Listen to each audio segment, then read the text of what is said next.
오늘 저희들에게 주신 말씀은 요한복음 5장 1절부터 18절 네 자리를 들고 걸어가라. 같이 읽으시겠습니다. 시작. 그 후에 유대인의 명절이 되어 예수께서 예루살렘에 올라가시니라. 예루살렘에 있는 양문 곧 히브리 말로 베데스다라 하는 못이 있는데 거기 행각 5이 있고 그 안에 많은 병자, 맹인, 다리 저는 자, 혈기 마른 사람들이 누워 물의 움직임을 기다리니 이는 천사가 가끔 못에 내려와 물을 움직이게 하는데 움직인 후에 먼저 들어가는 자는 어떤 병에 걸렸든지 낫게 되밀러라. 거기 38회 된 병자가 있더라. 예수께서 그 누운 것을 보시고 병이 벌써 오래된 줄 아시고 이르시되 내가 낫고자 하느냐? 병자가 대답하되 주여 물이 움직일 때에 나를 못에 넣어주는 사람이 없어 내가 가는 동안에 다른 사람이 먼저 내려가나이다. 예수께서 이르시되 일어나 내 자리를 들고 걸어가라 하시니 그 사람이 곧 나서 자리를 들고 걸어가니라. 이날은 안식일이니 유대인들이 병 나은 사람에게 이르되 안식일인데 내가 자리를 들고 가는 것은 옳지 않다 하니라. 대답하되 나를 낫게 한 그가 자리를 들고 걸어가라 하더라 하니 그들이 묻되 너에게 자리를 들고 걸어가라 한 사람이 누구냐 하되 고침을 받은 사람은 그가 누구인지 알지 못하니 이는 거기 사람이 많음으로 예수께서 이미 피하셨음이라. 그 후에 예수께서 성전에서 그 사람을 만나 이르시되 보라 내가 나았으니 더 심한 것이 생기지 않게 다시는 죄를 범치 말라 하시니 그 사람이 유대인들에게 가서 자기를 고친 이는 예수라 하니라. 그러므로 안식일에 이러한 일을 행하신다 하여 유대인들이 예수를 박해하게 된지라. 예수께서 그들에게 이르시되 내 아버지께서 일하시니 나도 일한다 하시매 유대인들이 이로 말미암아 더욱 예수를 죽이고자 하니 이는 안식일만 범할 뿐 아니라 하나님을 자기 친아버지라 하여 자기를 하나님과 동등으로 삼으심이러라. 아멘. 기도하겠습니다. 하나님 감사합니다. 오늘도 저희들에게 하나님을 사모하는 열심을 주시고 예배하게 하시고 말씀 듣게 하시고 마음을 열게 하시니 감사합니다. 하나님 아버지 아무리 천금 같은 말씀이 떨어지는 장소라 하더라도 내가 마음을 닫아버리면은 전혀 나하고는 아무 상관없는 축복이 되고 맙니다.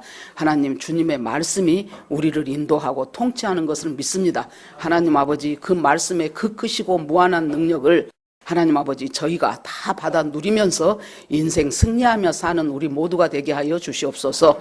이곳에 성령님 임재하시어서 우리 각 사람의 심령을 주님께서 만지시고 불필요한 것들은 삭제되게 하시고 부족한 것들은 채워지게 하시며 높아진 것은 깎아지게 하시고 골짜기에 굴러가 있는 것들은 하나님 평탄한 길이 되도록 하나님께서 우리를 인도하여 주시옵소서. 주님 앞에 모두 올리고 예수님 이름으로 기도합니다. 아멘. 지금 3주째 우리가 요한복음을 본문 말씀으로 말씀을 살펴보고 있습니다.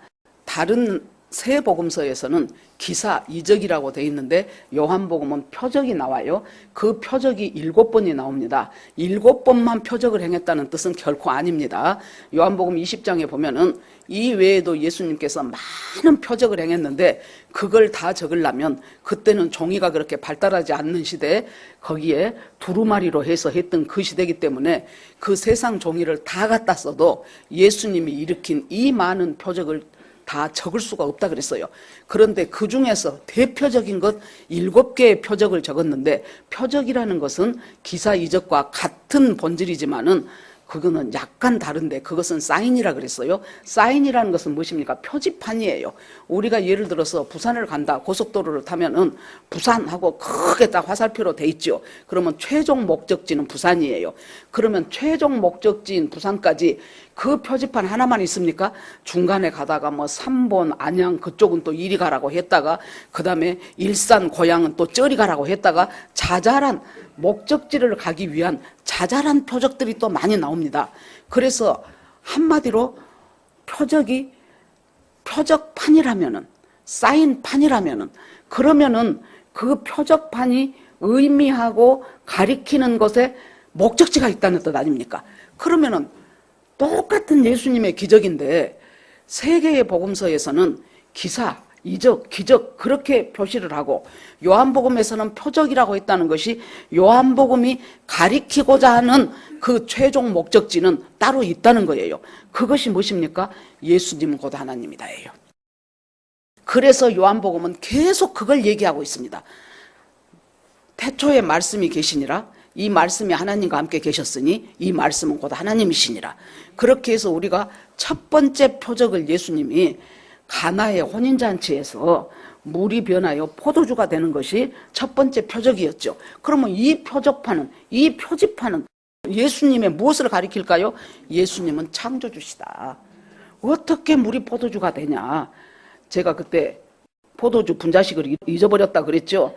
집에 가서 생각이 나. C2H5OH. 집에 가니까 생각이 나더라고요. 그러니까 이것은 과학자로서는 도저히 이것은 말이 안 돼 했는데, 우리가 항상 보면은 알고 나서 믿는 것이 아니고 믿고 보니 알아지게 되는 거예요. 말이 안 돼 했는데 예수님이 나를 거듭나게 하고 믿고 보니까 그것이 다 믿어지는 거예요. 그래가지고 첫 번째 기적에서는 예수님은 창조주예요. 창조주니까 내가 다 만들었다 하고 끝내는 것이 아니고, 인생이라는 것이 가장 중요한 순간에 기쁨과 즐거움이 떨어져 버리는 사건들이 생겨요. 그러니까 그 잔치집에서, 더군다나 유대에서는 포도주, 포도즙, 그것이 수질이 안 좋기 때문에 굉장히 그 포도로 만든 음료가 많은데, 그것이 떨어졌다는 것은 잔치 파장하자는 소리나 마찬가지예요. 아마 여러분들은 모를지 몰라도 우리 전라도에서는 아버지 환갑잔치라든지 옛날에 혼인잔치라든지, 지금은 다 뷔페에서 밥 먹고 가지만 그때는 전부 집에서 잔치를 했잖아요. 누구 날 받았다 그러면 제일 먼저 준비한 것이 목포 가갖고 흑산홍어 사야 돼. 흑산도에서 나온 흑산홍어를 사갖고 와갖고 그걸 이제 집볕에다가 놔두고 그걸 삭혀야 돼요. 그것부터 시작하고, 그 다음에 이제 돼지 잡고, 그 다음에 막걸리 몇 말 잡고, 이제 이런 식으로 잔치가 시작되는데, 유대의 잔치는 포도주가 필수품인데 그게 떨어졌죠. 기쁨이 떨어지고 즐거움이 떨어지고 당황하게 되고, 하나님은 창조주 하나님이 내가 천지 만물 창조했으니까 이제부터 니네들 알아서 멋지게 잘 살아, 그것이 아니고 내 삶에 개입하셨어. 내 떨어져 버린 잔치, 내 기쁨이 사라져버린 그곳에 기쁨과 즐거움과 소망을 부어주시는 그 창조주 하나님이에요. 그 다음에 3장 4장 끝터리쯤 가면은 왕의 신하, 그러니까 왕의 최측근이에요. 지금도 대통령 하면 5년 동안 얼마나 그 대통령한테 주어진 권한이 많은데, 옛날에 왕은 죽을 때까지 해먹잖아요. 그러고 생사 여탈권이 왕한테 있어요. 그 왕의 최측근이라 그러면은 웬만한 사람으로 안 봐요. 그러는데 나사렛에서, 이름도 없는 그 나사렛에서 예수라는 뭔 안가 모른가 한 사람이 자꾸 들리는 소문에 의하면 막 엄청나게 기적을 행한다네, 막 그런 소문 들었어요. 그런데 이 사람한테 뭔 사건이 생깁니까? 자기 아들이 성경에 보니까 거의 죽어간다 그랬어요. 그러니까 여기까지 오기까지 그 왕의 신하는 자기가 왕의 최측근인데 돈이 없겠습니까? 힘이 없겠습니까? 의사를 모르겠습니까? 할 수 있는 모든 방법을 다 하는데 자기 아들의 병은 점점 안 좋아지더니 이제 거반, 이제 이 시간에 죽냐 저 시간에 죽냐, 이제 그 정도의 그 긴박한 상황에 처해 있어요. 그런데 예수님이 마치 갈릴리에 오셨다는 소리를 듣고는 쫓아갑니다. 쫓아가서 제발 나와 함께 우리 아들한테, 우리 집으로 가서 내 아들을 살려주소서, 내 아들을 고쳐주소서. 그러니까 예수님이, 지금 여러분들 옛날에서는요, 동네에서만 좀 부자여도 목에 힘주고 살아요. 그런데 여러분, 재벌 2세 3세 애들이 싸가지 없이 구는 거, 그래 저것들 저렇게 커서 그래, 그러면 돼요. 막 머리띠 두르고 데모할 필요 없어. 자기가 그랬으면 저는 더해, 그보다 더할 사람들이야 다. 그러는데 아무튼 그렇게 해가지고 그 왕의 최측근인 사람이 아들을 살려보겠다고 그 이름도 성도 없는 무명의 선지자한테 와가지고 무릎을 꿇어가며 우리 아들이 다 죽게 됐으니 거반 죽어갑니다. 그러니 제발 우리 아들을 좀 가서 고쳐주십시오. 예수님이 그 왕의 신하를 그걸 믿음으로 보셨어요. 그래서 저는 이렇게 인생 살아가면서 내가 하나님 앞에 믿음으로 반응한 것을 반드시 하나님은 굉장히 상당히 기쁘게 여기셔요. 기쁘게 여기시고 그것에 대한 보답을 어떤 식으로든지 한다고 저는 봅니다. 왜 목사님 그렇게 확신하셔요? 우리가 자식들하고 우리와의 관계를 생각해 보면 알아요. 쟤네가 뭔가 신통한 짓을 했다 싶으면 막 뭘 갚고 싶어. 그래 놓으니까 우리가 인생 살아가면서요, 하도 하나님이 말을 안 들으면은 우리가 처음부터 자식 야단칠 때 처음부터 가서 귀싸댕이 때려버리고 이런 부모는 부모 자격이 없고 말로 하고 타일르고 어떻게 하다가 최고로 안 되겠다 싶을 때는 이제 매를 들잖아요. 그것과 마찬가지로 하나님이 우리가 교회는 다닌다고 하면서도 하나님하고는 너무 점점 멀리 저잘난 맛에 살고 그러면은 처음에 주변 환경을 좀 어렵게 만들어요. 그래가지고 내가 왜 이러나 하다가 그래도 안 될 때는 여러분 누굽니까? 자식에 대한 문제가 생겨요. 그러면 이거 어떻게 해볼 도리가 없거든. 내 재주로, 내 머리로, 내 실력으로 안 되는 것이 자식이잖아요. 그전에도 그 말 했는데 그 맨날 간증하는 박효진 장로 있잖아요. 그분이 자기 아들이 중학교 때까지 공부를 잘하더랍니다. 막 전교 몇 등에서 놀고 고등학교를 가더니 일진하고 친해지기 시작하면서 성적은 그냥 막 아주 추락하는 거예요. 그래갖고 이거 큰일 나겠어. 거기다가 이제 아무리 말해도 안 듣고 타일러도 안 되고 야단쳐도 안 되고 그렇게 하고 이제 고2 막 그렇게 올라가는 거예요. 그래서 한 번은 이제 자기가 새벽 기도를 가갖고 거기다가 이제 자기는 이제 이 교도소에서 그 흉악범들 7번 8번 되고 막 그런 사람들 세 사람 만들어갖고 그것이 유명해지니까 아주 해외까지 막 다니면서 집회를 해달라 그래서 집회하러 다니고 그러는데 어느 날 가갖고 하나님 이제 내년부터는 안 할랍니다. 내가 우리 집에 자식 하나도 저렇게 제대로 건사를 못하는데 내가 뭔 자격으로 여기저기 돌아다니면서 하나님은 살아계시고 흉악범들도 예수 믿고 새 사람 됩니다. 나는 이제 지금까지 예정되어 있는 것은 하되 그 후로는 이제 안 받고 안 하겠습니다. 그러고는 가만히 고개를 숙이고 있는데 하나님께서 너 그때 니네 교회에 와서 간증하던 아무개 집사 생각나냐 하는 마음을 주더래요. 그래서 예 압니다 그랬더니 그 집 자식 그분은 경상도 사람이라 이제 하나님이 경상도 말로 했나 봐. 그래갖고 그 집 자식 어떻드노 그러더래요. 그래서 자기가 잘 됐습디다 그랬대요. 뭐 하나는 의사 되고 뭐 하나는 못 되고 잘 됐습디다 그랬더니 또 그 후에 왔던 누구 그 사람도 어떻드노 그래서 그 사람도 그 집 자식들도 다 훌륭하게 잘 됐대요. 그러고 보니까 성질이 나더래요.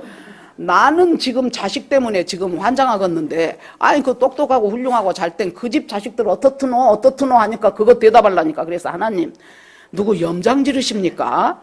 아니 나는 지금 속이 터져 죽겠는데 뭔 하나님은 훌륭하게 된 자식들을 어떻드노 하시면 제가 기분이 좋습니까? 그랬더니 하나님이 그런 자식들이 더 많겠냐. 너처럼 자식 때문에 속 태우는 정말로 남몰래 눈물 흘리는 그런 부모들이 많겠냐. 그래서 그거야 남몰래 눈물 흘리는 그런 부모들이 많겠지요. 그랬더니 네가 그 사람들 마음을 대신해서 좀 울어줄 수 없냐 하는 마음을 주시더래요. 그래서 주님 그러고는 나중에 어디 집회를 가가지고 그 얘기를 하면서 그랬더니 이미 벌써 여기저기서 훌쩍훌쩍한 아줌마들이 생기기 시작하더라는 거예요. 그래서 어떻게 하겠습니까? 우리 할 수 없습니다. 우리 같이 웁시다. 그러고는 웁시다 하니까 이제 여기저기서 막 우는 사람이 한둘이가 아니에요. 그런데 그날 새벽에 이제 하나님 앞에 그 말씀을 듣고 맞습니다. 하나님 그렇습니다. 주님이 옳습니다. 그러고 새벽 기도 끝나고 집에를 들어와서 살짝 아들 방을 봤더니 막 키는 커갖고 다리 다 내놓고 자는데 얼마나 털이 많은지 다리에 털은 시커매갖고 그 전에는 그 털을 보면 더 성질이 나갖고 자기가 가서 막 쥐어 뜯어버리고 싶었는데 차마 못 뜯었는데 그날은 갑자기 걔가 사랑스러워 보이더라는 거예요. 그러니까 우리가 하나님하고 나 사이가 바로 되지 않을 때 하나님은 나한테 여러 가지 사인을 주시는데 자식의 문제를 통해서 하나님이 또 하나님의 마음을 가르치시는 거예요. 그래서는 가가지고 잠자고 있는 아들을 머리를 쓰다듬으면서 아무개야 그동안 내가 너한테 말 함부로 해서 미안하다 그러면서 아무개야 참 이 아빠가 여러모로 부족한 사람이니까 네가 나를 이해하고 용서해 주라.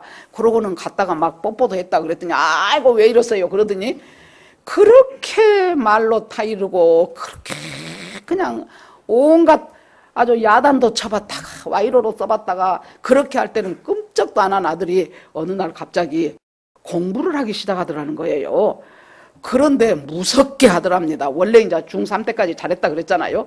무섭게 공부를 해갖고 세상에 수능을 400점 만점에 380 몇 점을 맞아버렸어. 그랬는데 하도 내신이 안 좋아. 1, 2학년 때 일진하느라고.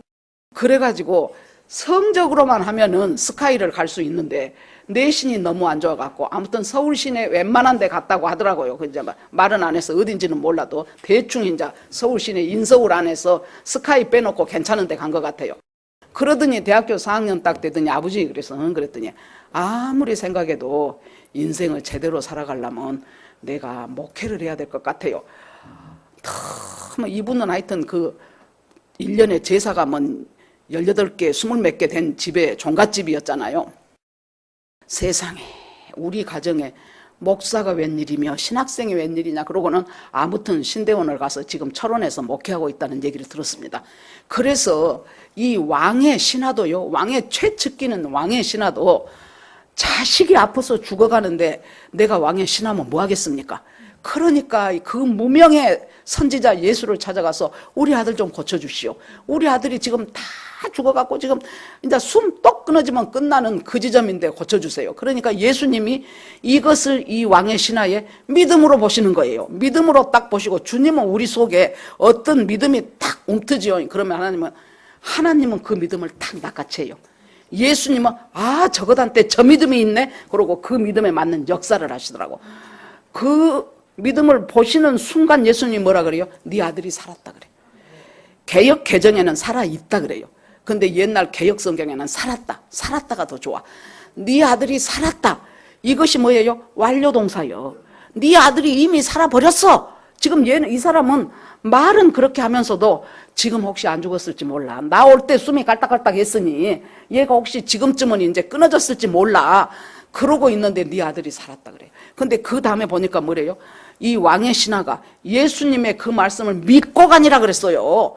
믿음은 바로 믿음이 하나 있으면은 그 믿음 하나가 끝이 아니에요. 여러분 씨앗이 있어요. 우리도 믿음의 씨앗이 있어요. 그 씨앗이 딱 심어지면은 여러분 보세요. 감자 하나를 심어갖고 감자 하나를 나오는 추수 해본 적 있어? 없어요. 감자 하나를 심으면 거기서 수십 개, 많게는 수백 개가 줄렁줄렁 나와요. 땅콩을 심은데요. 그 전에 우리 큰언니가 이렇게 터가 많았어요. 그래갖고 땅콩을 심어서 땅콩을 수확한대. 그래서는 그래 그러고 가봤더니 와, 땅콩 농사 짓기 재밌대. 땅콩이 막 줄줄이 이렇게 막 나오대요. 근데 여러분 그거 안 먹어보셨죠? 그거 막 캔 땅콩을요 물에다 슬슬 씻어갖고 그냥 물에다 삶아. 얼마나 땅콩이 맛있는 줄 압니까? 탁 트면은 달콤한 맛이 팍팍 쏟아져 갖고 우리가 보통 볶아 갖고 있는 땅콩하고는 질적으로 다른 맛있는 땅콩이라니까요. 줄줄이 그렇게 나오잖아요.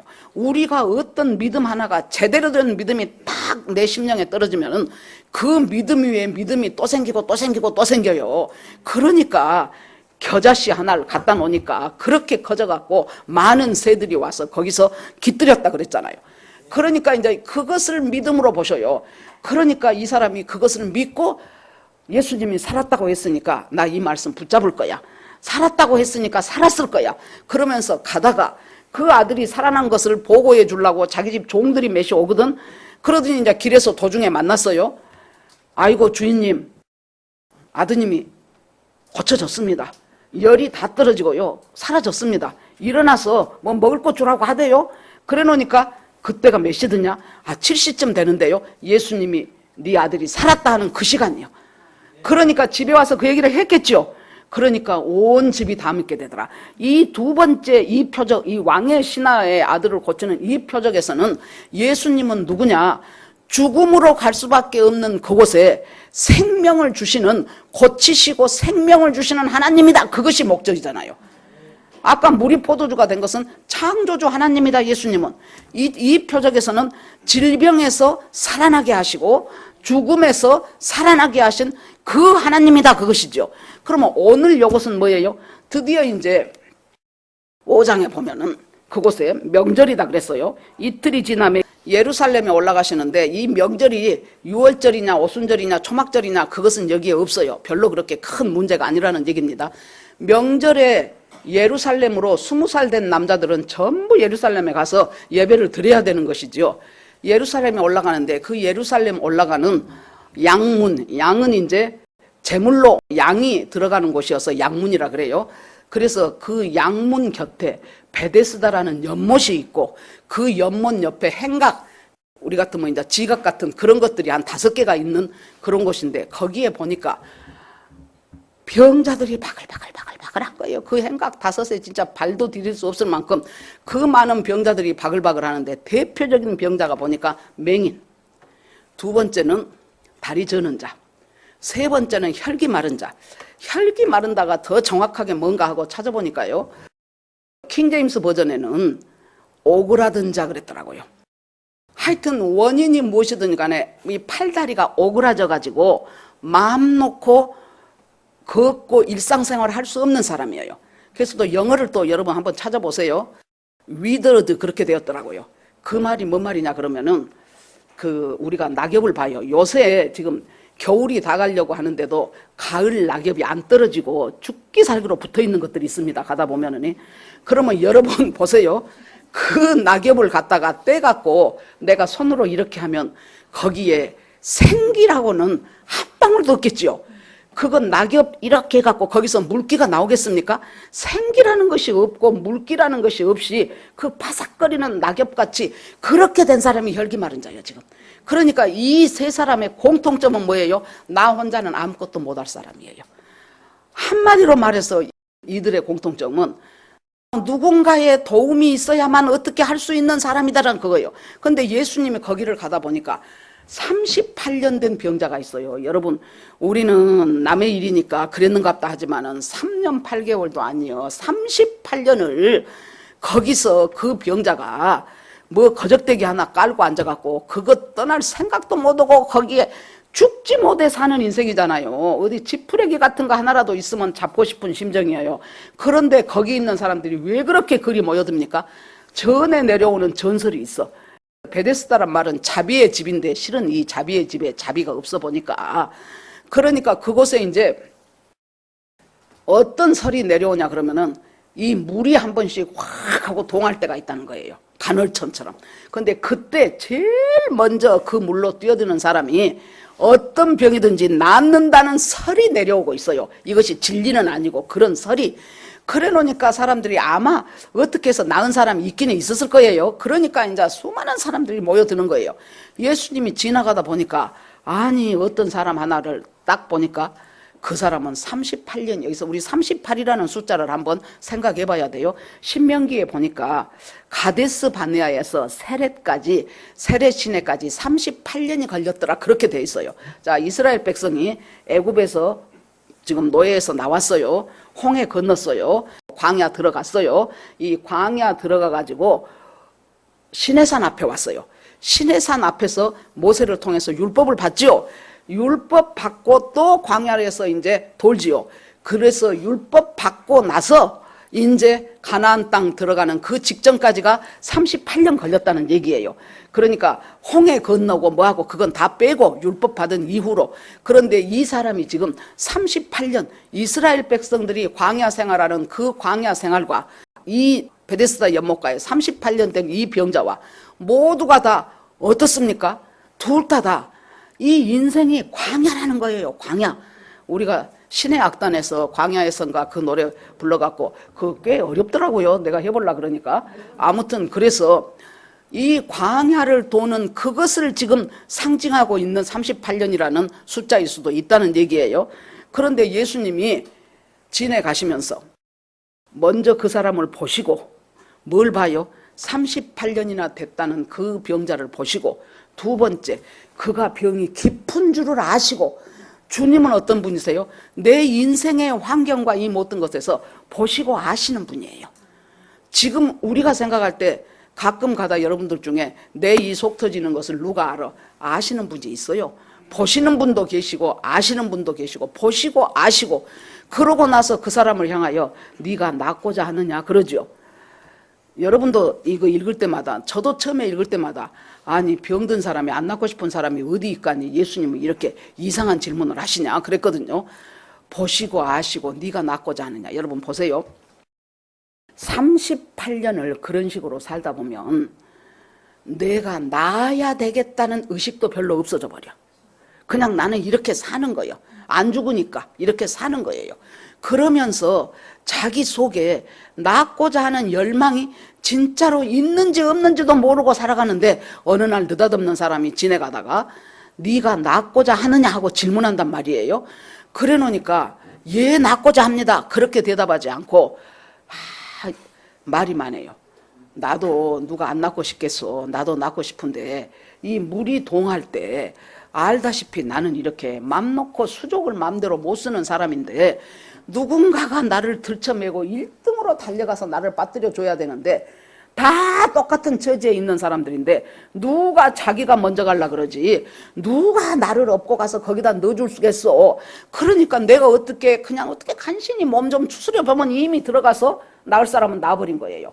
내가 그렇게 돼서 어쩔 수가 없습니다. 그러니까 결론적으로 나는 이렇게 살 수밖에 없습니다. 그 얘기를 지금 예수님한테 하지요.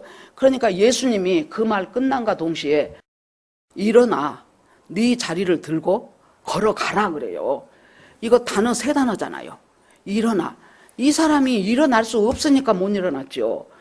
여기서 내 자리를 들고 걸어가라. 이건 있을 수 없는 일이에요. 제가 그전에 우리 교회 초창기 때 케네스 해긴 목사님의 그 책을 읽은 적이 있는데, 오래돼서 아주 세세한 부분은 좀 다를 수도 있어요.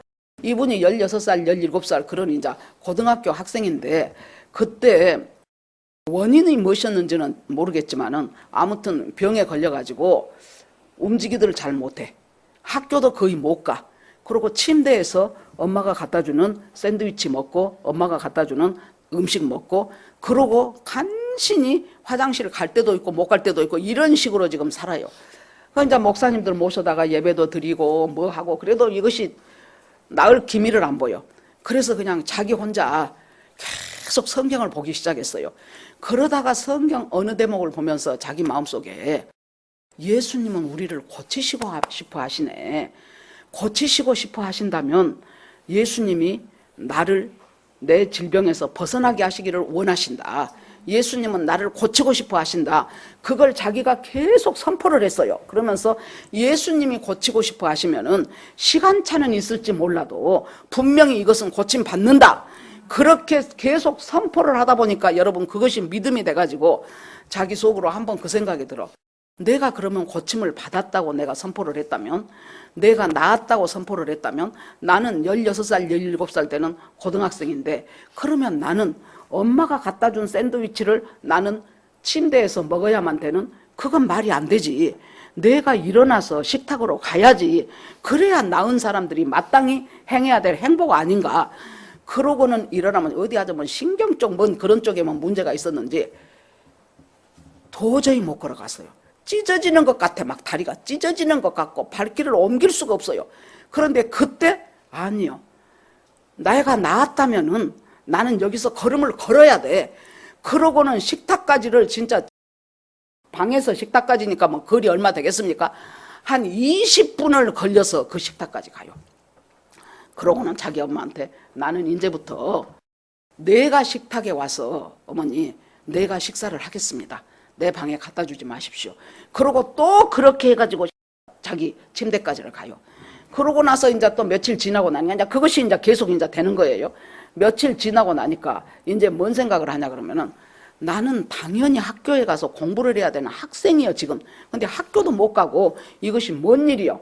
그러고는 학교를 가겠다고 나서는 거예요.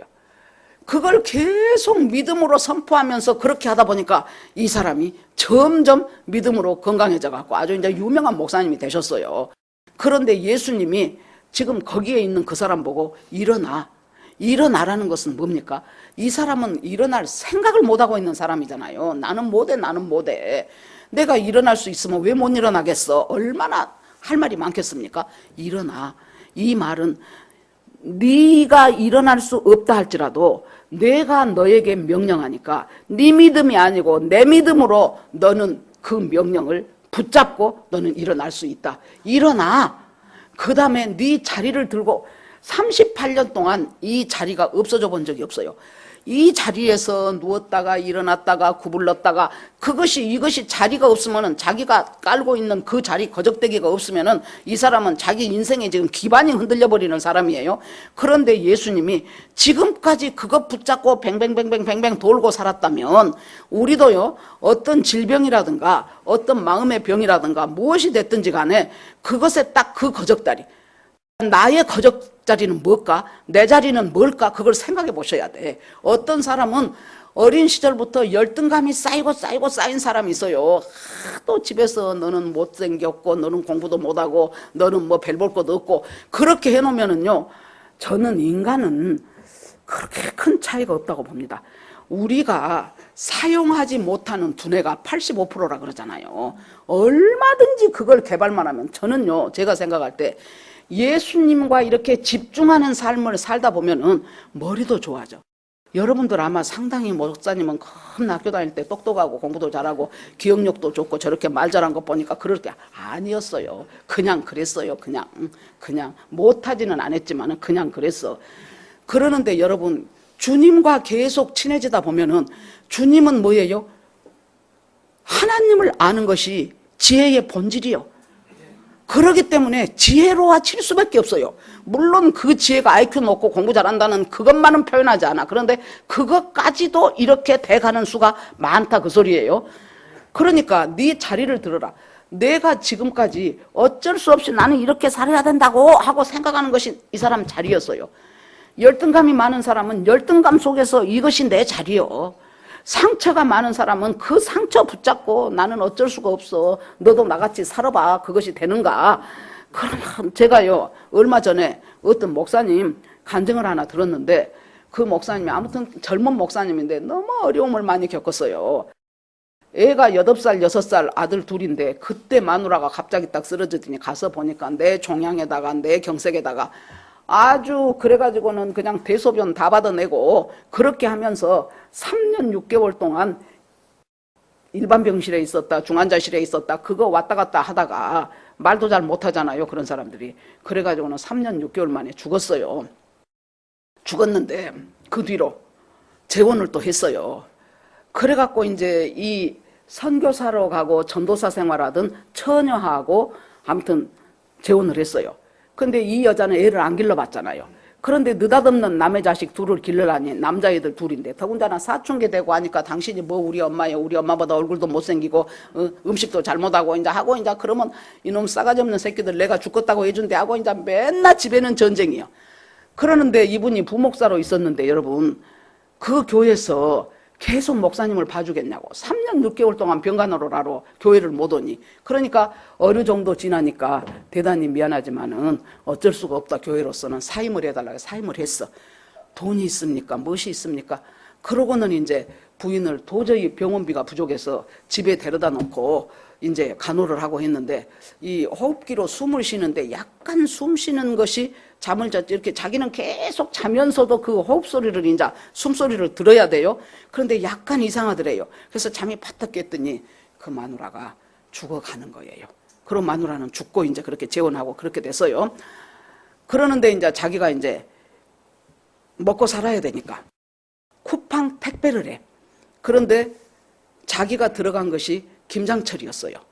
김장철인데 아파트는 문제가 안 돼. 빌라 4층에 나이 먹은 할머니들이 김장김치를 엄청 주문을 많이 해. 그러면 그것을 어떤 할머니는 100포기를 주문을 했어. 그래갖고 그 100포기를 몇 번을 갖다 올렸어요. 그래갖고 띵동 했더니 거기서 자기는 주문한 적이 없다네. 그래서는 거기 써진 전화로 했더니 주소를 잘못 적은 거예요, 어떤 사람이. 그거 다시 또 갖고 내려와. 그러고는 이제 얼마나 이제 거기다 그것 마치고 집에 가면 이제 지그 자식들하고 새로 얻은 마누라하고는 죽으라고 싸우고 이제 박터지고. 그래갖고 한 번은 자기까지는 중재한다고. 아이, 그건 당신이 잘못했네. 그랬더니 그날 밤새도록 어떻게 마누라한테 시달렸던지. 또 한 번은 또 애들 보고, 야, 그것은 니네가 잘못했다. 그랬더니 애들이 있다가 아빠는 어디서 이상한 여자 데리고 와갖고 우리 엄마랑 해갖고 저 여자가 무엇인데 그러냐고 또 애들은 애들대로 난리를 치고. 그러는데요, 그것이 중요한 것이 아니고 이제 주일날 교회를 가면은요, 목사님이 설교를 잘하지요. 예. 그러면 자기 속에서 막 시기가 올라오더래. 그 목사님이 설교를 잘하면 설교를 못하지요. 그러면 또 막 무시가 되더래요. 목사까지 돼갖고 설교를 저것밖에 못해 또 이렇게 되고. 그런데 어느 날은 그 목사님이 자기가 보기에는 평탄하게 산 것 같은데 그 목사님 말이 아이고 내가 참 그동안 고난이 많았습니다 그러더래요. 그러니까 이 사람이 막 속에서 분이 나면서 편하게 잘 살고 있구만은 무슨 놈은 당신이 고난의 의미를 알아? 당신이 고난이 뭔지 알아? 자기는 얼마나 고생을 했습니까? 그러고는 도저히 예배를 못 드릴 것 같아서 나가버렸다는 거예요. 그래서 나는 그 목사님의 그 간증을 들으면서 내가 느껴지는 것이 인간이라는 것이 자기가 겪은 고난도 자기 의로움의 재료를 삼는구나. 그것이 생각이 들더라고. 나는 우리 인간이라는 것이 본질상 죄인이기 때문에 자기가 고난을 겪었는데 아이 저 사람 평탄하게 살면 그래 저 사람은 좋겠다 하면 끝날 것을 갖다가 네가 고난을 그것도 고난이라고 떠들고 있냐? 네가 내 고난 10분의 1이라도 당해봤어 하면서 야 고난도 자기가 겪은 고난마저도 내가 의롭다고 하고 싶은 그것이 이 자아라는 것이 기가 막힌 것이 인간이구나. 그 간증을 들으면서 저는 그 생각이 나더라고요. 그러니까 뭐예요? 예수님께서 네 자리를 들고 지금까지 그것에 매여서 살았어. 열등감 있는 사람은 열등감에 매여 살고 상처 있는 사람은 상처에 매여 달고 잘난 사람은 잘난 것에 매여 살고 이 매여 산 자리를 그것에 매여서 그것 따라서 어쩔 수 없이 굴러가던 네 인생이었냐? 그렇다면 이제 너는 그걸 딱 들라는 거예요. 네가 주도권을 잡으라는 거예요. 주도권을. 요새 뭐 자기 주도 학습 뭐 그런 소리 많이 하죠. 네가 그 주도권을 잡고 그러고 네가 자리를 들어라. 그리고는 어째요? 그 다음에 결정적인 말 걸어가라. 누구 도움을 받고 당신이 나를 도와줘야만 돼요. 내 이 어려운 심정을 당신이 이해해줘야만 돼요. 나를 좀 도와서 어떻게 해주세요. 하지 말고 네 발로 걸어가라는 거예요. 네 발로 걸어가라. 그렇게 해서 걸어가야 그 다음 스텝으로 가는 것이지 누군가 나 도와줄 사람이 없을까? 내 이 억울한 심정 헤아려줄 사람이 누가 있을까? 그것은 뭐예요? 지금 자리 깔고 앉아갖고 그 자리에서 일어나지를 못해. 예수님이 일어나. 네 믿음 없는 줄 알아. 네 힘 없는 줄 알아. 그런데 내 믿음이 있고 내 능력이 있으니 내 능력 잡고 네가 일어나라는 거예요. 그리고 그 다음에 지금까지 그것에서 합리화시키며 살았어. 나는 어쩔 수 없어. 내가 힘드니까 이렇게 있지. 내가 할 수 있으면 왜 안 하겠어. 하고 살았던 그것을 끊으라는 거예요. 이제 어쩔 수 없어가 아니고 아니요. 지금부터 나는 새 삶을 살 수 있어. 어쩔 수 있어. 그러고는 자리를 들어라. 이제 네가 주도하는 삶을 살아라. 세 번째, 남 도움 바라지 말고 네 발로 걸어가라. 아까 그 케네스 에겐 목사님처럼 내가 16살, 7살이면 하이스쿨 학생인데 왜 내가 침대에서 엄마가 만들어준 샌드위치를 침대에 누워서 먹어야 돼 하고 다리를 딱 내리딛는 순간 어디가 다리가 찢어져 본 것 같더래. 그러니까 엄청난 그 질병이었던가 봐요. 그럼에도 불구하고 하나님이 분명히 고치시고 낫게 하셨다니까 나는 그 말씀 믿고 갈 거야. 그렇게 하면서 해갖고 완전한 건강을 되찾게 됐잖아요. 여기서 자리를 들고 걸어가라. 자리를 들라는 것은 뭐예요? 퇴로를 차단해라. 내가 나중에 혹시 또 재발할지 몰라. 그러면 그 자리 여기다 놔뒀다가 나중에 와서 또 여기 앉아야지. 퇴로를 차단해야 돼요. 우리 믿음에 있어서는 항상 뒤돌아보면서 그래도 어떻게 될지 모르니까 한 자락 깔아놓고 가자. 아니라는 거예요. 그리고 나서 걸어가라. 그러니까 이 사람이 걷기 시작하자 예수님은 자연스럽게 거기서 사라지셨어요. 그러니까 세상에 여러분 보십시오. 얼마나 기가 막힌 사건입니까? 38년 된 병자가 38년 만에 일어나서 지금 자리를 들고 일어났는데 거기에 있던 유대인, 특히 바리새인들이 오늘이 안식일이네. 오늘이 안식일인데 안식일에는 몇 그램 이상 못 들게 했어요. 하나님은 그런 소리, 하나님이 뭐 그 옛날 그 시절에 그램 따지고 킬로미터 따졌겠어요. 그런데 이 사람들은 말은 더 잘 믿는다고 하면서 몇 킬로 이상 들면 안 되고 몇 킬로 이상 걸어가면 안 되고. 그러니까 여러분 그 유대인들 그 아주 골통 유대인들 그런 말 많이 들었죠. 엘리베이터를 타면은 엘리베이터를 안 눌러. 일이라고. 누르는 것이 일이라는 거예요. 그래서 옆에 관광객이 타면은 excuse me 그렇게 해갖고 5층 눌러자라고 한대. 그러면 이 사람이 눌러줘. 그때 이제 미국에서 이제 어떤 사람 얘기 들어보니까 자기 옆집이 유대인인데 막 자기를 부르더래요. 웬일이냐 그랬더니 우리 집에 왔던 손님이 깜빡 에어컨을 안 끄고 가버렸어. 근데 자기는 그걸 끄면 일이야.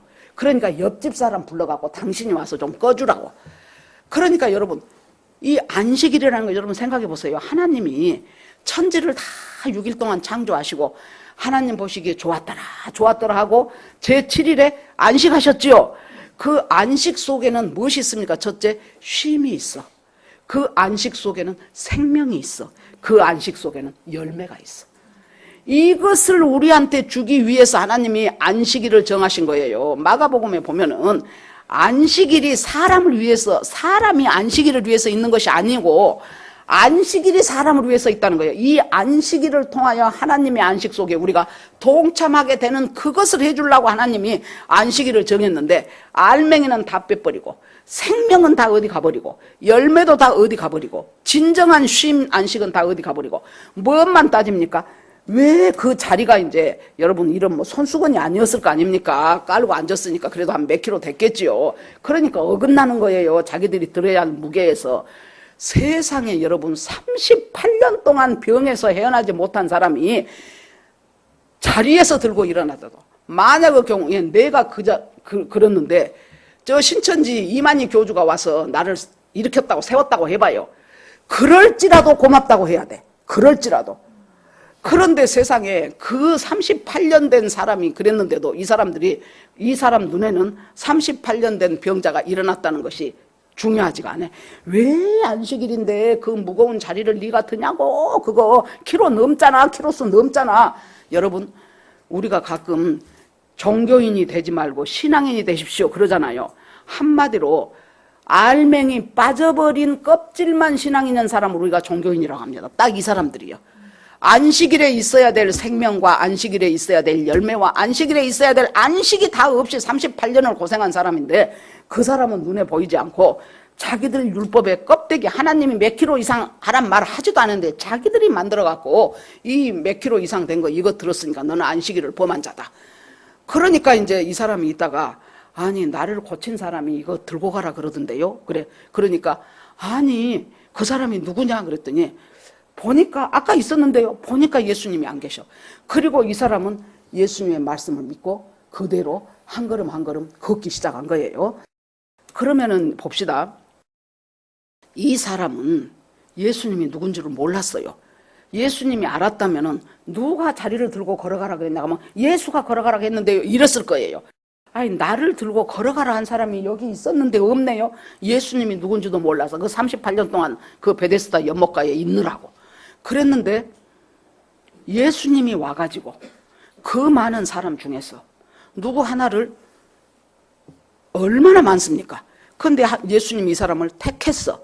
그러면 왜 많은 사람 중에서 그 사람만 택했어요? 몰라요, 우리도. 그런데 우리가 이 80억 다 돼가는 인구 중에서 예수가 믿어져 갖고 예수가 택해져서 우리가 예수를 믿고 지금 이 자리에 앉아있다 그 말이에요. 택함을 받는다는 것은 한마디로 말해서 이제부터 내가 네 인생을 향하여 은혜와 인도로 너를 함께 하겠어 하는 주님의 사인이단 말이에요. 어떤 사람들은 느닷없는 사건 속에서 정말로 뜨겁게 예수를 체험하고 예수를 믿는 사람이 있어요. 어떤 사람들은 모태신앙이어갖고 어떻게 하다 보니까 교회를 다니고 눈 떠보니까 저 산이 보세요. 아주 저 엄마 아빠가 믿음이 좋아갖고 영하 10m 돼도 저 쬐까만 애기를 수요일 금요일 다 데리고 온다니까요. 밤예배 때. 그러니까 쟤는 이제 앞으로 뭐가 될지는 모르겠어요. 그러는데 제가 영빨이 세. 언제 그런 줄 압니까? 아까 이제 쟤 오니까 사람들이 가갖고 산이야 하면은 이것도 이제 자기가 이제 사람들이 다 이뻐한 줄 알고 고개만 까딱해요. 그런데 내가 고산이 산이야 그랬더니 세상에 아주 앉아갖고 서갖고 있던 애가 자리를 굽히고 앉아갖고 인사를 콕탁 해서 내가 엄마 제가 영빨이 세네. 세상에 저것이 그랬더니 옆에서 목사님이 대빵인 줄 아네 하고 이제 난리가 난 거예요. 여러분 우리 주님께서 지금 여기서 일어나 네 자리를 들고 걸어가라. 그러니까 어떤 사람은 극적인 것으로 예수를 믿고 구원받은 사람이 있고 어떤 사람은 어떻게 엄마 뱃속에서부터 따라 나오고 하다 보니까 어느 순간 보니까 자기가 예수를 믿고 있는 거예요. 모태신앙인들은. 제가요, 어떤 식으로든지 극적으로 믿었든 엄마 뱃속에서부터 믿었든 어떤 식이든지 간에 우리가 하나님 앞에 택함 받고 예수를 믿게 됐다는 것은 엄청난 축복입니다. 하여튼 제가 한 20년도 훨씬 전에 어찌저찌 해갖고 제가 그 CBS 새롭게 하소서에 나가게 된 적이 있어요. 그래서 이제 작가하고도 이야기하고 뭐하고 막 했는데 한 가지 걱정이 있어. 그날 이제 또 뭐 어디 오전에 어디 딴 데 가서 다른 일을 하고 이제 오후에 와서 2시까지인가 오라 그래갖고 와서 내가 이제 택시를 타고 가요. 가면서 내가 하나님 뭐 다른 것은 괜찮은데 이 새롭게 하소서는 옛날 라디오 시대 그 고은하 권사님부터 시작해가지고 상당히 유서 깊은 그 프로그램인데 보면은 다 막 드라마틱하게 예수를 믿게 된 사람 막 다 뒤집어져 갖고 막 그럴 판에 한 줄기 빛처럼 예수를 믿는 극적인 사람들, 이런 사람들이 새롭게 하소서에 나오는데 하나님 나는 너무 평범하잖아요. 내 여기에 나올 만한 무엇이 없는데 하여튼 어찌저찌 해가지고 이렇게 나오게 됐는데 그러잖아요. 그랬더니 그 아저씨가 라디오를 딱 듣는데 극동방송을 듣는 거예요. 그래서 어머 기사님 저 예수 믿으신가 봐요. 반갑습니다. 저 지금 CBS까지 데려다 주시라고. 아이고 기왕이면 저기 예수 믿으신 기사님이 타서 참 고맙네요. 그러고는 이제 하나님 나는 너무 평범하잖아요. 그래도 많은 사람들이 듣는 이 프로에 뭔가 좀 드라마틱하고 좀 임팩트 있고 막 이런 사람이 나와야 되는 거 아닙니까? 하면서 이제 가는데요. 이야, 그 극동방송 라디오에서 내가 그 생각을 한가 동시에 뭔 찬양이 나온 줄 압니까? 나 주님의 기쁨 되기 원하네. 그것이 잔잔하게 나오더라고. 그러더니 갑자기 내 귀에 그렇게 들렸을 거예요. 새롭게 하소서 하는데 얼마나 큰 소리로 내 귀에 들리는데 그 소리가 뭐처럼 들리냐 그러면 야 사랑하는 딸아 극적인 인생만 택함받은 줄 아냐? 드라마틱한 사람만 구원받는 줄 아냐? 너같이 평범한 사람도 내가 구원해. 극적인 사람도 내가 구원해. 모태신자도 내가 구원해. 김용희 선교사 같이 엄청난 극적인 드라마를 써야 될 그런 사람도 내 구원이 임하는 거야.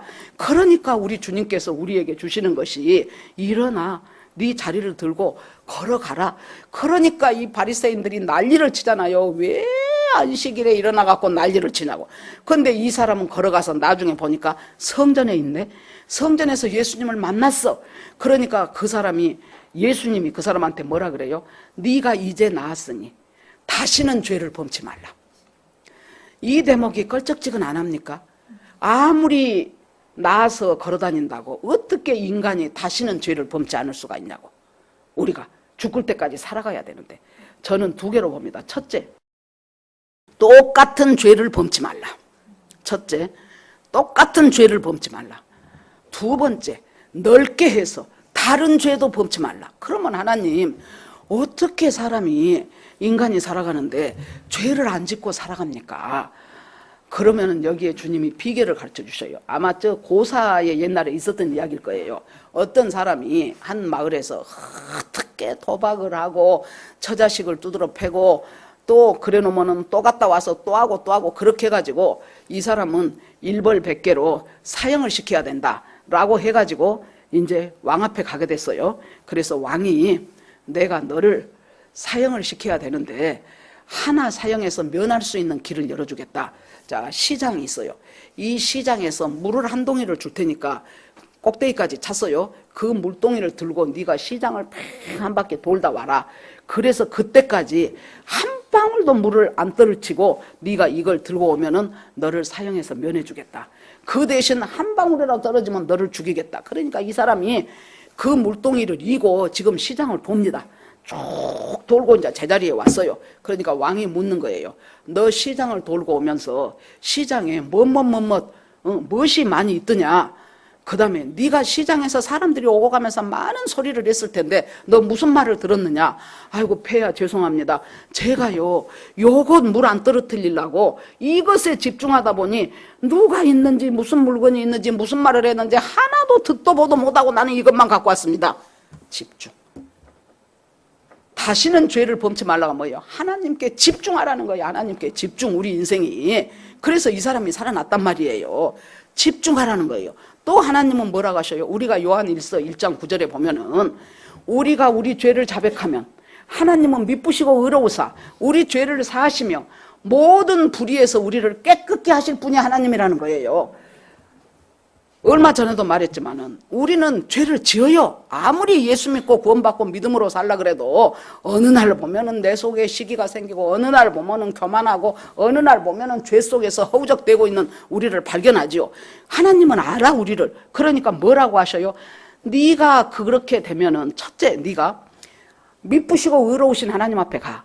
그리고 네 죄를 자백해. 자백이란 말을 제가 우리 교회에서 설교하면서 가끔 몇 년에 한 번씩 설명을 합니다. 자백이라는 말 속에는 첫째 동의가 아니에요. 동음이요. 동음. 소리 음자. 동의. 어그리가 아니라고요.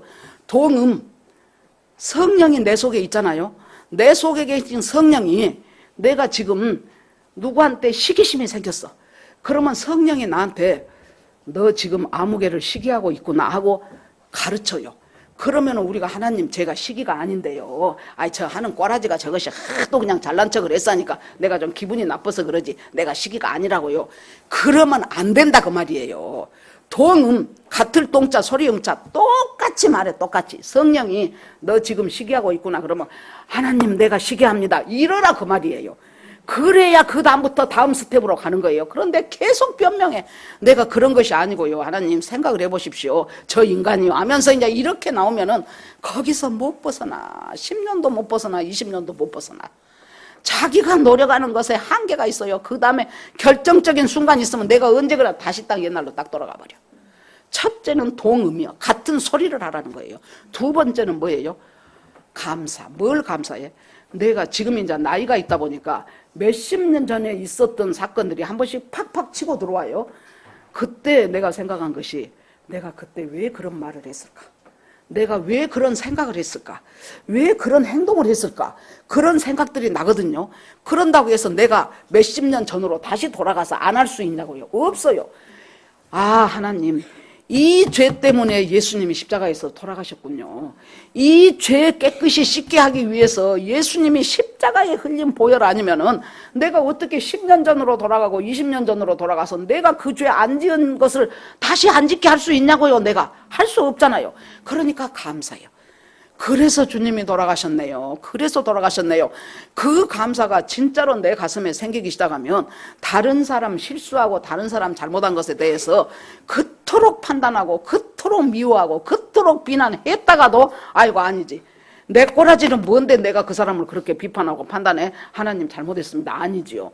이것이 두 번째예요. 감사가. 세 번째는 뭐예요? 그러고 나면 이제 내 마음에 오는 것이 하나님 내가 그렇게 안 살고 싶은데요. 내가 안 살 힘이 없어요. 나는 또 똑같은 죄를 또 지을 것 같은데 하나님 어떻게 하면 좋지요? 그렇게 하면서 주님을 의지해서 내가 유턴하는 거예요. 이것이 자백이라는 말 속에 포함되어 있는 세 개예요. 첫째, 하나님 앞에 집중해라. 집중해서 그 사람 물방울 안 떨어뜨리려고 죽기 살기로 이것 하나만 집중하니까 옆에서 누가 뭔 말을 해도 그 말이 내게 들리지 않았고 엄청난 물건들이 여기저기 있고 사람들이 여기저기 돌아다녀도 그건 내 눈에 띄질 않았단 말이에요. 집중하고. 두 번째는 뭐예요? 그럼에도 불구하고 우리가 죄 지을 때 우리는 자백해라. 첫째는 동음, 두 번째는 감사, 세 번째는 돌이킴. 그렇게 살아간다면 예수님이 이 사람들을 만나서 다시는 네가 나음을 받았으니 다시는 죄를 범치 말라. 이것이 어디서도 나옵니까? 요한복음 8장. 가늠하다 현장에서 잡힌 여자 있죠. 사람들이 지금 돌 들고 치려고 전부 이렇게 하고 있는데 네 중에 죄 없는 자 돌로 쳐라 하니까 돌 놓고 다 가버렸죠. 여자하고 예수님만 남았어요. 그들 어디 갔냐? 없습니다. 너를 정죄하던 자 어디 갔냐? 다 없는데요. 그러니까 그때 예수님이 뭐라 그래요? 똑같이 말해요. 다시는 죄를 범치 말라. 그러니까 구원받은 인간인 우리한테 주님이 주시는 말씀은 일관되게 다시는 죄를 범치 말라. 어떻게 주님 인간이 다시는 죄를 범치 않을 수 있습니까? 같은 죄 반복하지 말아라. 집중해라. 하나님 앞에 집중하다 보면은 같은 죄가 반복이 안 되더라고요. 같은 죄 반복하지 말아라. 그 다음에 그럼에도 불구하고 죄 지었을 때는 자백해라. 그리고 하나님과 더불어 동행하는 삶을 살아라, 지금 그 얘기예요. 자, 그렇게 하면서 하나님께서 결국에 그때부터 이제 이 유대인들이 예수님을 박해하기 시작한지라 그랬어요.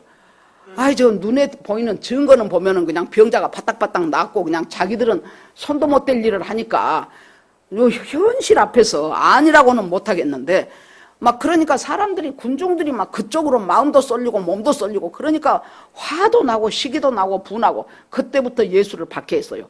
그러니까 왜 당신은 안식일 날, 저도 처음에 성경 볼 때 하나님, 아이 그 전날도 있고 그 뒷날도 있는데 38년 된 사람이 그 뒷날 간다고 어디 가겠냐고, 뭐 하려고 꼭 안식일 피해서 좀 하면 이렇게 트러블이 안 생길 텐데, 예수님이 안식일의 주인이요. 주인 마음대로 사람들 너 나무하러 가, 너 논에 가서 물 좀 대고 와 하실 수 있는 분이에요. 예수님은 안식을 주고 싶은데, 그 사람이, 여러분 만약에 우리 자식이 지금 맹장으로 막 아파간다면은 들쳐업고 병원부터 가가지고 응급실에 가야지, 야 오늘은 주일이니까 잘 참고 내일 가자, 그런 엄마나 아빠 있으면 가만 안 둬야 돼. 교회 안 와도 돼. 자기 자식 들쳐업고 가야 돼요. 안식일이 사람을 위해서 있다는 거예요. 사람이 안식일을 위해서 그 껍질 붙잡고 있지 말라는 거예요. 껍데기 붙잡고 있으니까 어떤 사람이 돼요? 종교인이 되는 거예요. 종교인이. 그러니까 예수님이 내 아버지께서 일하시니 나도 일한다. 우리는 그런가 보다 그러죠. 유대인들한테는 기가 막힐 소리요. 저하고 아버지를 동등하게 여기시네. 하나님을 신성모독이요. 그때부터 이제 어떻게 예수님을 죽일고 이제 그 연구하기 시작하는 거예요. 왜 아버지께서 일하실까요? 지금까지.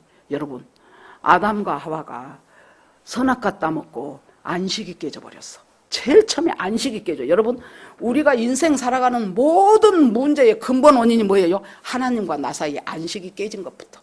안식이 깨져버리니까 내 삶이 뒤틀려버려. 내 영혼 육인데 우리가 영이 뒤틀리고 육이 뒤틀리고 혼이 뒤틀리고 이것이 뒤틀려버리는 거예요. 그러니까 여러분 보세요. 우리 나이 먹은 사람들은 어떻게 요새 세상이 자주 변하니까 어디 처음에 뭐 KFC인가 뭘 먹으러 갔는데요, 키오스크가 있는데, 아니 저건 뭐요? 우리들 아날로그인 사람들은 거기 가갖고 뭐 이렇게 해서 닭튀김 몇 개 하고 뭐 콜라 2잔하고 이렇게 주시오 하고 앉아있으면 갖다 주잖아요. 그런데 그것으로 아니 저것이 뭐예요? 저것을 어떻게 하라는 소리예요? 그렇게 되잖아요. 그래갖고 그때 저 권사님하고 우리가 셋인가 가갖고 콜라를 거기서 주문을 못 해갖고 어떻게 해서 이제 치킨은 주문을 받았어요. 그런데 콜라 주란 것을 못 해갖고 콜라 안 먹고 나왔잖아요. 그러니까 이것이 막 정신없이 돌아가니까 지금은 어디 가갖고 전부 다 그걸로 하잖아요. 웬만한 음식점 가면은. 뭐예요? 혼과 육적인 것이 정신없이 돌아가는 시대예요. 그런데 이 혼과 육에만 매달려 있게 되면은 뭘 잃어버립니까? 영적인 것을 잃어버려. 여러분 잘 들으세요. 반대로 그것을 싹 무시하고 영적으로만 하나님 앞에 가야 된다고 그렇게 사는 사람들, 나 한 몇 명 있는데, 나 누구라고 말은 안 해. 우리 교인도 있고 우리 교인 아닌 사람도 있고 막 그래요. 아무튼 여러 명 있어요. 몇 명 있는데요, 그 사람은 영적으로 하다 보니까 너무나 혼과 육을 등한시해버렸어. 세상 물정을 모르더구만. 너무나 혼과 육을 등한시해버려가지고 우리가 이 세상 살면서 땅에다 발 디디고 살잖아요. 먹고 살고 애기들 학교 보내고 직장 가고 다 이렇게 살아가는 속에서 우리가 하나님을 섬기면서 살아간단 말이에요. 하나님은 우리한테 뭘 원하시겠습니까? 밸런스를 잘 균형을 맞추라는 거예요. 혼과 육에 빠져서 사란 말이 아니고 혼도 건강하고 영도 건강하고. 요한 3서 보세요. 장로가 사랑하는 가이오에게 편지하노니 해가지고 네 영혼이 잘됨 같이 네가 범사에 잘되고 강건하기를 원하나라잖아요. 그러면 영혼 육이 다 균형 있게 살아가는 사람이 되라는 거예요. 그러니까 예수님이 다시는 죄를 범치 말라는 것이 뭐예요? 네 영혼 육에 있어서 강건하고 건강하게 주님 앞에서 살아가라는 거예요. 오늘 이 말씀을, 이 38년 된 병자의 말씀을 들으면서 우리가 마무리를 하자면, 하나님이 나한테 네가 지금 일어나야 되는데 뭔 변명 핑계거리 몽땅 대면서 아이고 물이 움직이는데요, 다 지그들끼리 가버리고요, 그러지 말고 바로 네 앞에 내가 있지 않냐, 일어나라. 네 믿음으로 못 일어나갔으면 내 믿음으로 일어나라. 내가 말한 그 능력의 말씀으로 의지해서 일어나서 지금까지 이렇게 살았으니까 나는 어쩔 수 없다고 생각하는 그 자리 지금 딱 걷어치우라는 거예요. 나는 이제부터 나는 이렇게 하겠습니다. 이 시간부터 나는 이렇게 하겠습니다. 그 16, 17살밖에 안 된 케네스 에긴 목사님이 나는 다리가 찢어져도 걷겠습니다 하고 일어났잖아요. 그러면 찢어져갖고 아이고 나는 못하겠네가 아니고 그 다음 발을 또 뛰기 시작했잖아요. 나는 학교 가야 될 나이인데 왜 이러고 있어? 학교를 보내주라고. 그래서 학교에 가서 1시간을 수업을 받더라도 수업을 받고 오고 이렇게 하면서 일어나요. 퇴로를 찾아내요. 그리고 나서 걸어가기 시작하는 거예요. 앞을 향하여. 어디까지 갔어요? 성전까지 갔어. 38년 동안 이 사람 성전 못 갔을 거 아니에요. 성전에 가갖고 예배에 참석하고 사람 구실하기 시작하는 거예요. 우리한테도 주님께서 균형 있는 신앙생활을 해라. 나는 네 영혼이 잘된 같이 범사가 잘되고 네가 건강하기를 원하노라. 우리 자식들을 향해서도 제가 우리 교회에서는 상당히 유행인데 이렇게 귀한 말씀들은 자 우리 손자가 저거 안 보이는 데가 있다. 그러면 하나님 이 귀한 말씀을 내가 내 손자의 영에게 내가 하나님 이걸 전달합니다. 그러고 나는 분명히 얼굴은 안 봐도 그 말씀이 그 아이의 영에게 전달될 것을 믿어 의심치 않습니다. 거리가 뭔 소용이 있습니까? 여러분 영혼이 잘된 같이 범사에 잘되고 다시는 죄를 범치 않는 그 기쁨 속에서 인자 진짜로 인자 새해입니다. 이 새해 참 멋지게 사는 저와 여러분이 되기를 주의 이름으로 축원합니다. 아멘. 이 시간 말씀 생각하면서 주여 한번 부르고 같이 기도합니다. 주여! 하나님 아버지 38년 된 병자를 보면서 우리 하나님께서 저희와 함께 하시고 정말로 일어나 네 자리를 들고 걸어가라. 그것이 어떤 과거 속에서 나의 자리가 형성되었는지는 잘 모른다 할지라도 이것이 주님 보시기에도 옳지 않고 내가 보기에도 옳지 않는 이 자리, 열등감의 자리, 상처의 자리, 쓴뿌리의 자리, 교만의 자리, 하나님 이 자리 들고 이제는 내 주도적인 인생으로 살 수 있도록 하나님께서 도와주시기를 간절히 원합니다. 걸어가게 하여 주시옵소서. 일어나게 하신 하나님 자리 들게 하실 것이고 자리 들게 하신 하나님 걸어갈 수 있게 하실 주님을 찬송하고 찬송합니다. 주님 앞에 모두 올려드립니다. 하나님 나는 어쩔 수 없다는 그 아버지 정말로 피해망상적이고 신경쇠약적인 그 관념들을 깨끗이 이 시간 버리게 하시고 나는 주님이 함께 하시니까 나는 힘없고 나는 믿음 없어도 우리 주님이 나를 도우시니까 나는 할 수 있어. 지금 나는 얼마든지 나는 건강하게 걸음을 내딛고 살아야 될 사람이라고 확신하면서 살아가는 우리 모두가 되어서 정말로 영육간의 강건함으로 살아가는 우리가 되기를 간절히 원합니다. 주님 앞에 모두 올리고 예수님 이름으로 기도합니다. 아멘.